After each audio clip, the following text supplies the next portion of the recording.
Muy buenos días, bienvenidos a esta clase de escuela dominical. Estamos estudiando el libro de Isaías. Espero que esté siendo espiritualmente de provecho para tu vida. Hoy vamos a estar viendo el capítulo 22 del libro de Isaías y vamos a comenzar, vamos a orar en este día, por por la clase del día de hoy. Vamos a orar. Señor y Dios, te doy gracias en esta mañana por la vida que nos concedes. Pido, Señor, tu bendición para cada uno de los jóvenes, las señoritas, que se puedan gozar, Señor, de estudiar tu palabra, conocerte más, crecer más en ti. Bendice, Señor, este tiempo que sea espiritualmente provechoso. Pido esto en el nombre de Cristo Jesús. Amén. Bien, recuerden, esta es la clase de escuela dominical. Estamos estudiando el libro de Isaías y estamos viendo en la gran sección, la sección de retribución divina, que va del capítulo 1 hasta el capítulo 39. Y de esa sección estamos viendo el juicio sobre las naciones. Hemos estado viendo que la intención de Dios al dar estas profecías, a inspirar a Isaías para dar estas profecías, no es que las otras naciones escuchen de Dios y se conviertan. La intención es que el pueblo de Dios reconozca el Dios que tiene, se arrepienta y confíe en Dios. Hoy vamos a ver una profecía contra Jerusalén, ahí en el capítulo 22 de Isaías. Hemos visto profecías contra Babilonia, contra Moab, contra Egipto, contra Etiopía, contra varias naciones. Se ha ido se ha ido cerrando el círculo hasta enfocarse en Jerusalén, ahí en el capítulo 22. Vemos ahí, en primer lugar, Isaías capítulo 22, versículos 1 al 14, un juicio contra Jerusalén. Los capítulos 13 al 23 del libro de Isaías no solo son un juicio contra las naciones, también nos muestra la respuesta de las naciones a la amenaza a Siria, que fueron, cómo manejaron cada una de las naciones la situación de peligro que tenían ante la expansión militar de los asirios. Entonces, por un lado, Dios los juzga, pero por otro lado podemos ver qué reacciones tuvieron.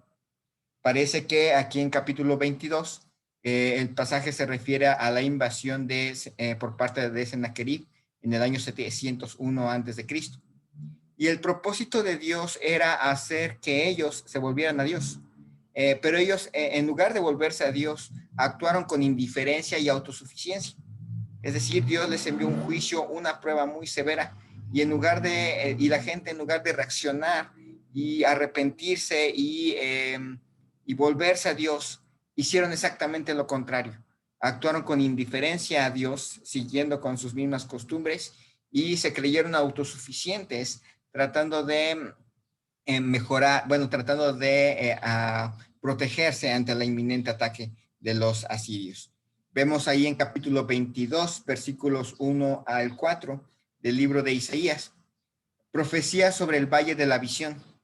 ¿Qué tienes ahora que con todos los tuyos has subido sobre los terrados? Tú, llena de alborotos, ciudad turbulenta, ciudad alegre. Tus muertos no son muertos a espada, ni muertos en guerra. Todos tus príncipes juntos huyeron del arco, fueron atados. Todos los que en ti se hallaron fueron atados juntamente, aunque habían huido lejos. Por esto dije, dejadme, lloraré amargamente. No os afanéis por consolarme de la destrucción de la hija de mi pueblo. Puesto que Jerusalén se hallaba en un valle y ahí Dios había dado esta visión a Isaías, por eso Dios o el profeta llama a este lugar el Valle de la Visión. La ciudad estaba llena de confusión, desorden, alegría, pero también se llenó de muertos, y no precisamente por la invasión asiria, sino de asesinatos, de muertos por la confusión, el caos que había, por los excesos que en ella se cometían. Esa ciudad, Jerusalén, la ciudad de paz, del rey de paz, terminó siendo una ciudad llena de todo lo que Dios no querría para su ciudad. Todos los líderes de la nación habían tratado de huir, pero fueron capturados. trataron de huir de los diferentes puntos de Judá a tratar de alcanzar a Jerusalén, pero antes de alcanzar Jerusalén fueron capturados y solo quedó un grupito de líderes que estaban en Jerusalén o que habían alcanzado a entrar en las murallas antes de la llegada de los asirios hasta las puertas de Jerusalén. Esto produjo una enorme tristeza en Isaías, ver cómo la nación se puso a sí misma en peligro. Y cuando uno piensa en la situación de Jerusalén, uno nota, pues cualquiera se sentiría triste. Una ciudad que tenía el templo de Dios, tenía sacerdotes, levitas, un profeta que estaba ahí testificándoles de la necesidad de volverse a Dios, pero ellos mismos se colocaron en peligro. Ellos mismos se pusieron en una situación realmente triste, donde todo su liderazgo se derrumbó y por lo tanto esa nación, esa ciudad quedó llena de confusión, mostró que no tenía temor de Dios en su corazón. Dice versículos 5 al versículo 8, porque día es de alboroto, de angustia y de confusión de parte del Señor, Jehová de los ejércitos, en el valle de la visión para derribar el muro y clamar al monte. Y Elam tomó a Jaba con carros y con jinetes, y Kir sacó el escudo. Tus hermosos valles fueron llenos de carros, y los de a caballo acamparon a la puerta. Y desnudó la cubierta de Judá, y miraste en aquel día hacia la casa de armas del bosque. De pronto la ciudad se llenó de alboroto, de angustia, de confusión, pues la mano del Señor por la mano del Señor. Fue sitiada y no pudo evitarla, dice, porque día es de alboroto, de angustia, de confusión de parte del Señor Jehová de los ejércitos, en el valle de la visión para derribar el muro y clamar al monte. La ciudad de pronto estaba llena de pronto el alboroto de las fiestas y de las celebraciones se transformó en un alboroto producido por la angustia y la confusión, el temor, porque Dios trajo a los asirios y por Dios la ciudad fue sitiada y no pudo la ciudad evitarlo. Aun cuando armaron alianzas con los pueblos vecinos, con las potencias en declive de aquel momento, no pudieron evitar ser sitiados. Aun cuando pusieron en peligro, realmente ellos fueron los que entregaron a Israel, el reino del norte, en manos de los asirios, para deshacerse de ellos y al mismo tiempo crear una nación colchón, para poderse defender. El resultado no fue el previsto. Ahora los asirios tenían ya directamente fronteras con Judá y rápidamente se pusieron ellos en peligro y llegaron hasta, hasta sus fronteras. Dice versículo 6, y Elam tomó al Jaba con carros y con jinetes, y Kir sacó el escudo.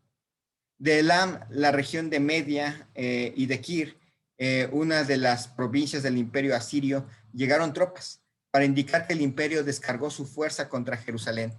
Elam está al norte en lo que hoy es ya y casi Irán, el norte de Irak. Por allá vinieron tropas de Kir, también una de las provincias de Asiria, lo cual implica que es ¿cómo diríamos?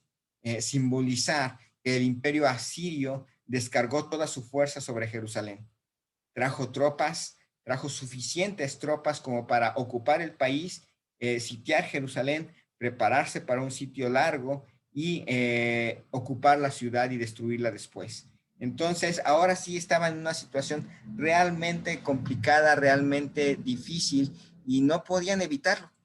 Era parte de lo que Dios tenía planeado para la nación, como castigo en cierta manera, como disciplina y para alentar a la nación al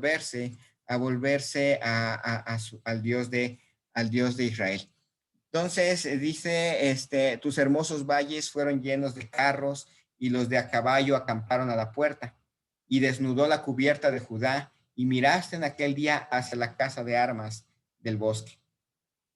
Los valles alrededor de Jerusalén se llenaron de tropas y de caballería a la puerta de la ciudad, de tal manera que la ciudad quedó indefensa.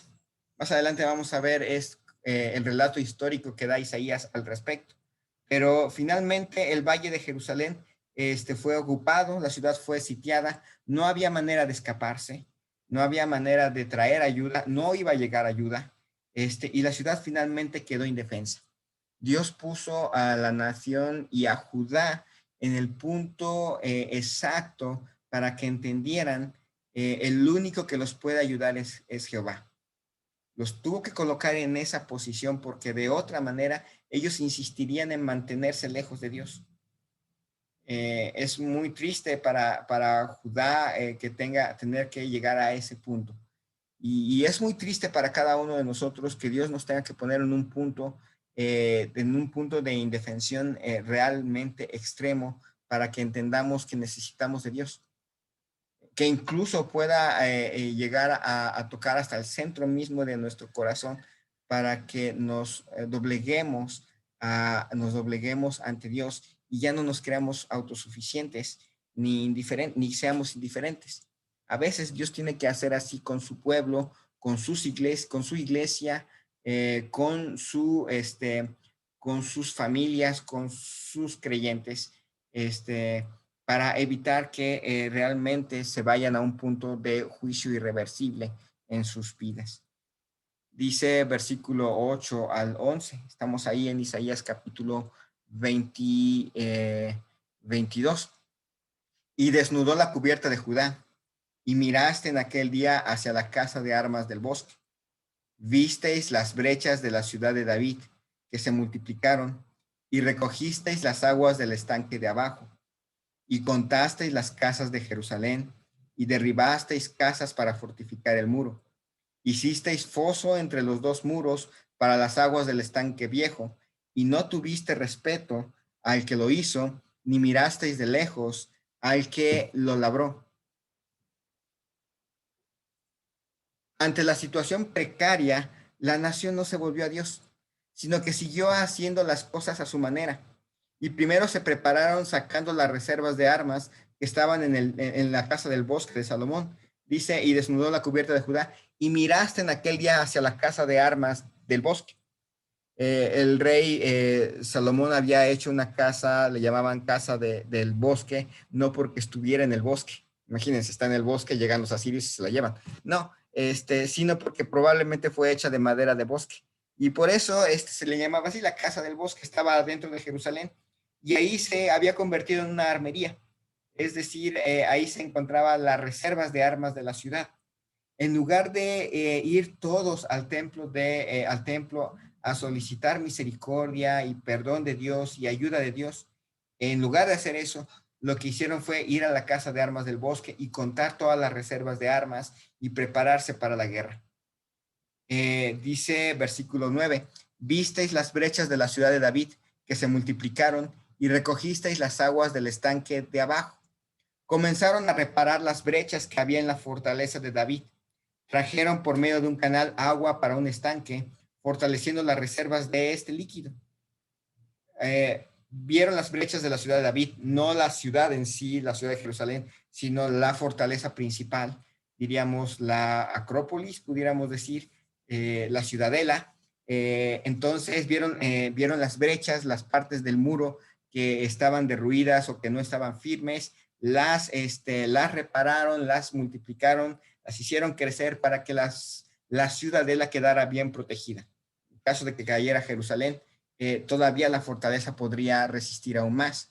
Y además, por medio de un canal desde los manantiales de fuera de Jerusalén, trajeron agua y ocultaron los manantiales, ocultaron los canales para que no se dieran cuenta que los de Judá tenían reservas de agua para ayudarles. Recuerden que teniendo agua era más fácil resistir a una invasión.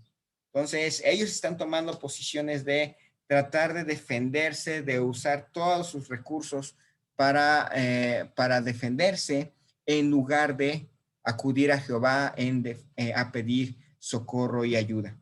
Dice versículo 10, y contasteis las casas de Jerusalén y derribasteis casas para fortificar el muro. Se demolieron varias construcciones dentro de la ciudad para usar el material de las reparaciones del muro. Dice, contasteis las casas de Jerusalén, y la idea es que revisaron las casas que estaban vacías, las demolieron para usarlas en fortificar el muro. Aquellas casas que eran habitadas por pocos habitantes, pues se reubica a los habitantes en otras casas con también poquitos habitantes para que las casas vacías se destruyan, edificios que no son necesarios fueron demolidos y con la intención de fortificar el muro.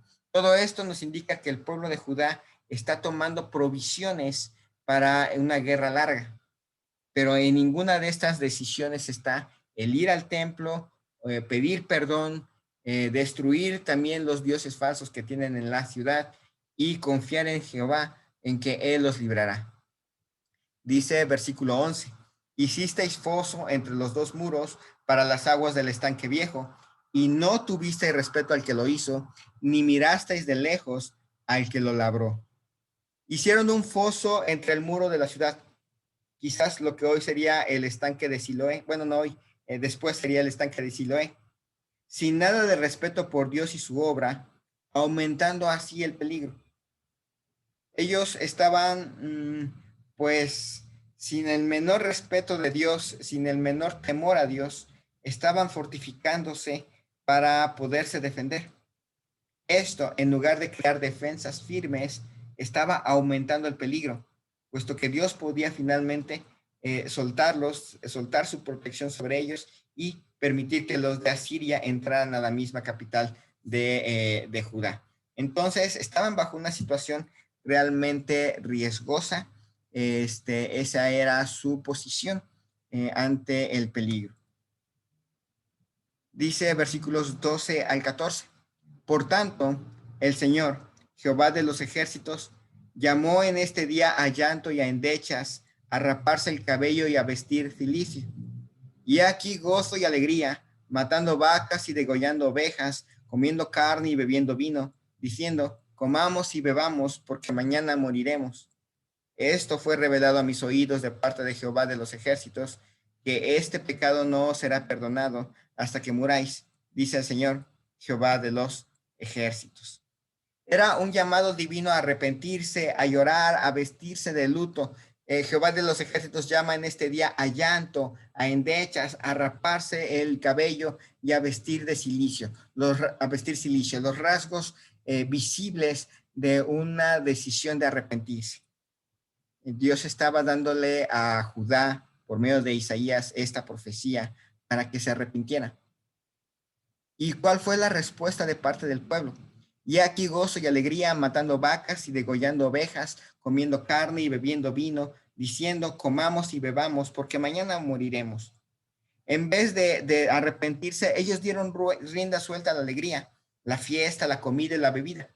De cualquier forma, daban por hecho de que de una u otra forma se morirían. Y decían, bueno, pues de todas maneras nos vamos a morir. Los asirios van a entrar, es irremediable, y aunque hagamos fortificaciones, ellos van a estar ahí. Ya Isaías dijo que Dios los trajo, entonces pues vamos a morir. Así que pues si vamos a morir, pues ni modo, hay que gozarse y alegrarse, a matar vacas, degollar ovejas, comer carne, beber vino, porque de todas maneras mañana moriremos. ¿Se acuerdan esas palabras? Más adelante las usaría, serían usadas en el Nuevo Testamento para decir la actitud de la gente ante la predicación del Evangelio. La negativa de arrepentirse y la insistencia en de todas maneras nos vamos a morir, así que para qué cuidarse. Me recuerda a la gente que hoy en día no le gusta usar cubrebocas y está ahí en la calle. Así, una vez escuché a alguien decir, pues de todas maneras nos vamos a morir, así que para qué cuidarse. Bueno, en realidad, pues sí hay que cuidarse, pero la esencia de todas estas circunstancias son un llamamiento al arrepentimiento. Sí es cierto, de todas maneras hemos de morir, pero para aquel que nos escucha que no conoce a Cristo, el problema no es ese. El problema es que después de la muerte viene el juicio. Y para todos nosotros que conocemos a Cristo, el problema no es que de todas maneras vamos a morir, sino el punto es que inmediatamente después de esto viene el tribunal de Cristo y daremos cuentas a Dios de lo que hemos hecho mientras estábamos en el cuerpo, sea bueno o sea malo. Y aunque no es para condenación ese juicio, finalmente vamos a dar cuentas de lo que hicimos como cristianos. Dice versículo 14, esto fue revelado a mis oídos de parte de Jehová de los ejércitos, que este pueblo no será perdonado hasta que muráis, dice el Señor, Jehová de los ejércitos. Dios no les perdonará su incredulidad, su arrogancia y orgullo.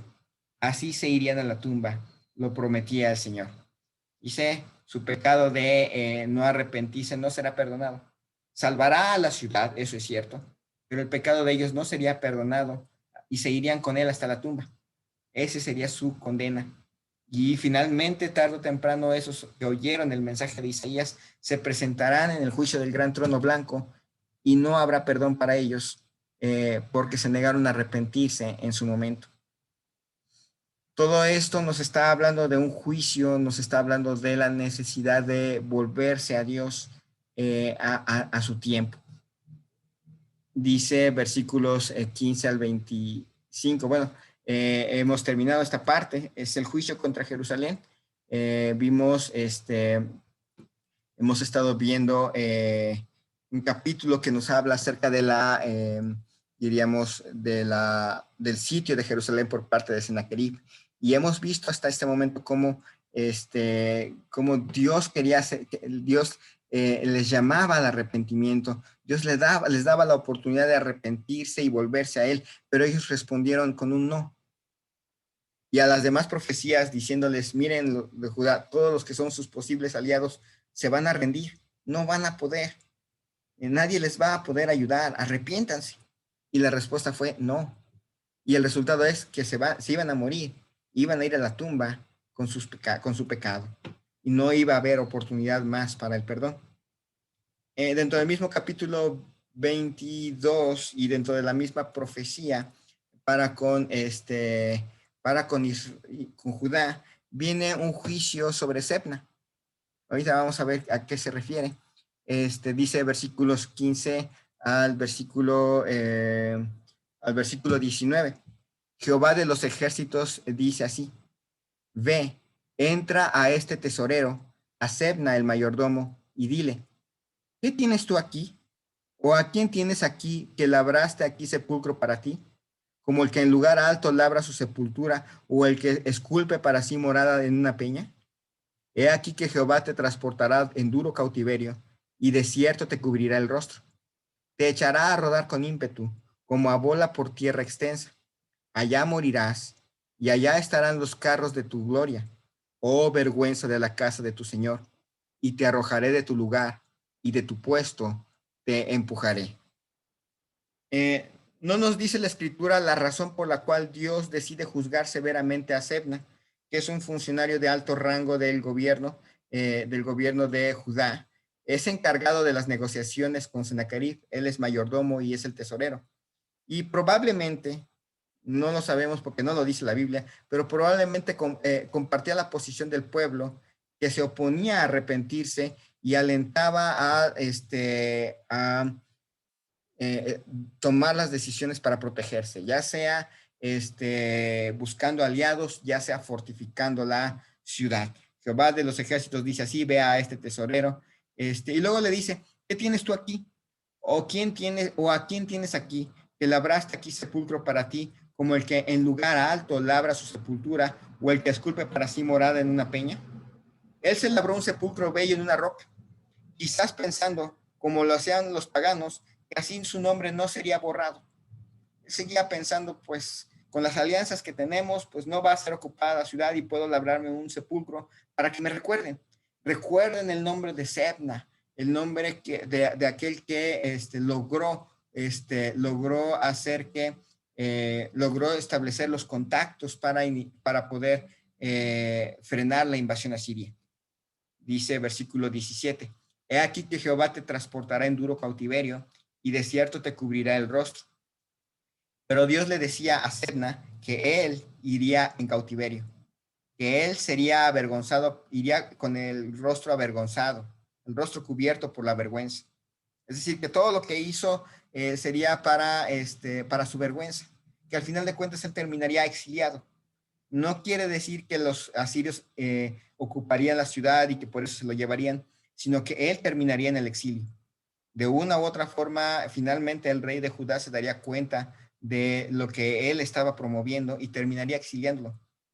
Terminaría yéndose en cautiverio, avergonzado por lo que hizo, sin poder regresar a la ciudad de Jerusalén. Dice versículo 18, te echará a rodar con ímpetu, como a bola por tierra extensa, allá morirás, y allá estarán los carros de tu gloria, oh vergüenza de la casa de tu Señor. Él perdería su puesto y sería llevado quizás a Siria o a algún otro lado. En el exilio moriría, y todo lo que se le enorgullecería se perdería o no podría evitar su caída. Sería muy triste, pero su señor, el rey, se daría cuenta de la posición política de este Sebna y terminaría yendo al exilio. Terminaría yendo al exilio y moriría en el exilio, no podría regresar a Judá. Y todo lo que él había amasado en fortuna, en orgullo, en Judá, terminaría pues perdiéndolo. Dice versículo 19, y te arrojaré de tu lugar y de tu puesto te empujaré. Algo haría que sería quitado de su puesto. La Biblia en realidad no nos dice qué pasó con este personaje después. Se menciona por ahí como en el resumen histórico para que sepamos qué había hecho él, pero no se nos dice qué pasó con él. Pero seguramente se cumplió lo dicho por el profeta y Sebna terminó en el exilio. Sebna terminaría finalmente en el exilio. Dice versículos 20 al 25 con lo que termina el pasaje. En aquel día llamaré a mi siervo Eliakim, hijo de Hilcías, y lo vestiré de tus vestiduras, y lo ceñiré de tu talabarte, y entregaré en sus manos tu potestad, y será padre al morador de Jerusalén y a la casa de Judá.